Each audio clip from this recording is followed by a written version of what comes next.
Now, about the secretaries, generally there is one for each department and he wants joint secretaries, deputy secretaries and so on. There is a whole army of secretaries. I do not know how many we have got. It is very difficult to keep pace with the growth of the secretaries in our administration. When the British left, there were a few.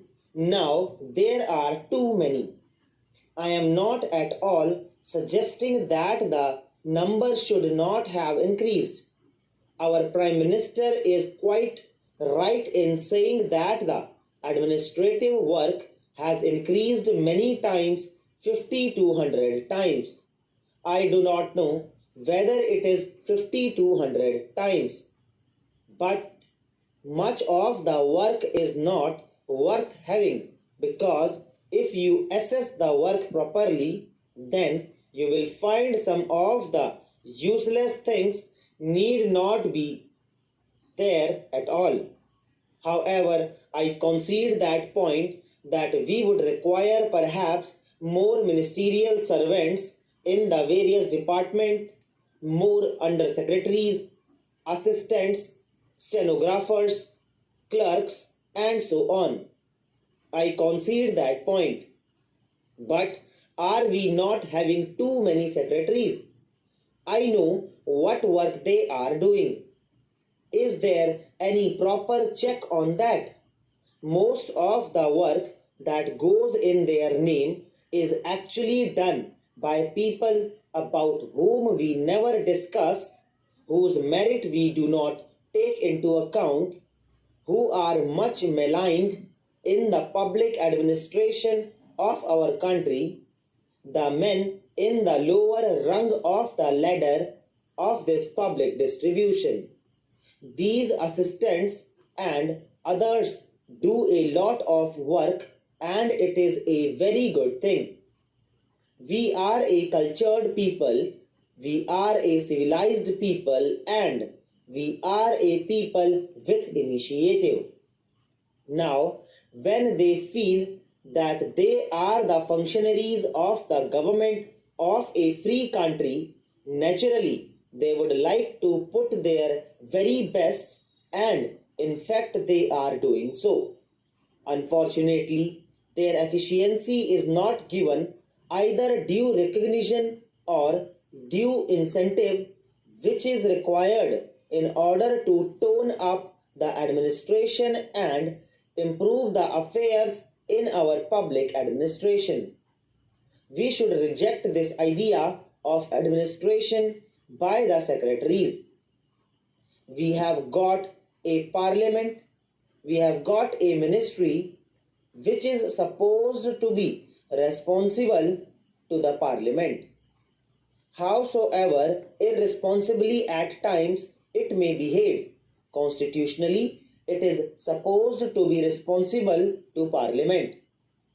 And then we have got a big administrative set up of the government of India.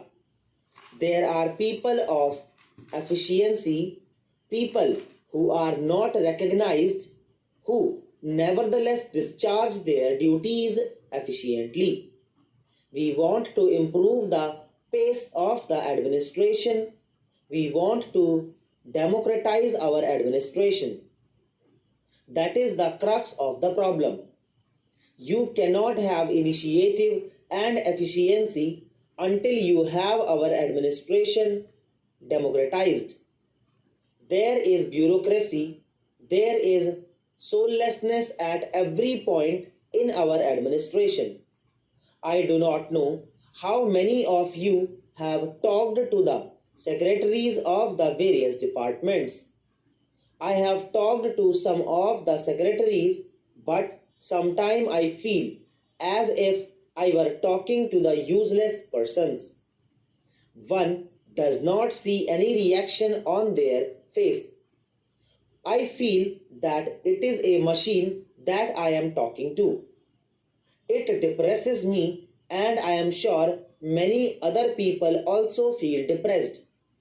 So, all these secretaries of these departments have to be democratized, and they should be responsive to criticism and to the wishes of the public.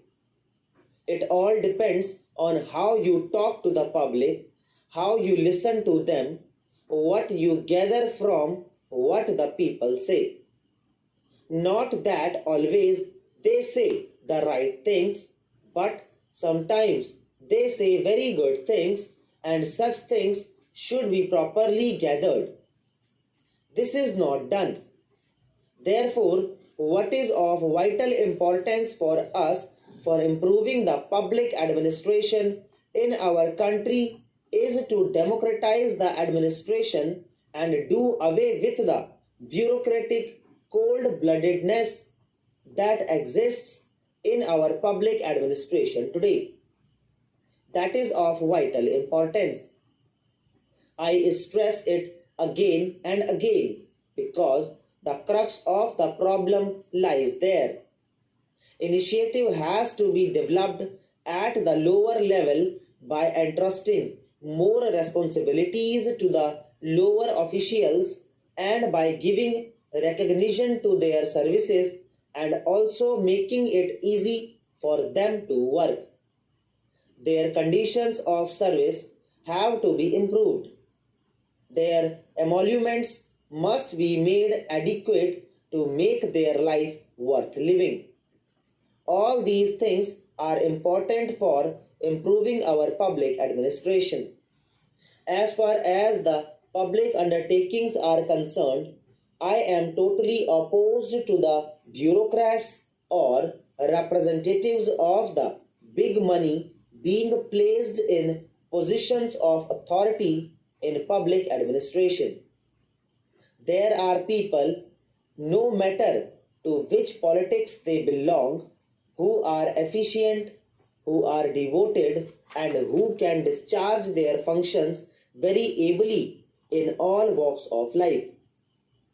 You can find people from among the common folk who could be placed in those positions.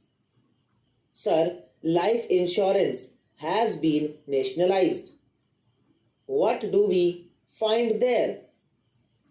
It is a public undertaking of great importance to the country.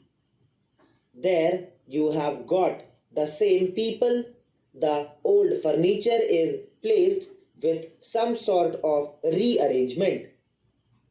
So दोस्तों इसी के साथ ये discussion finish होती है.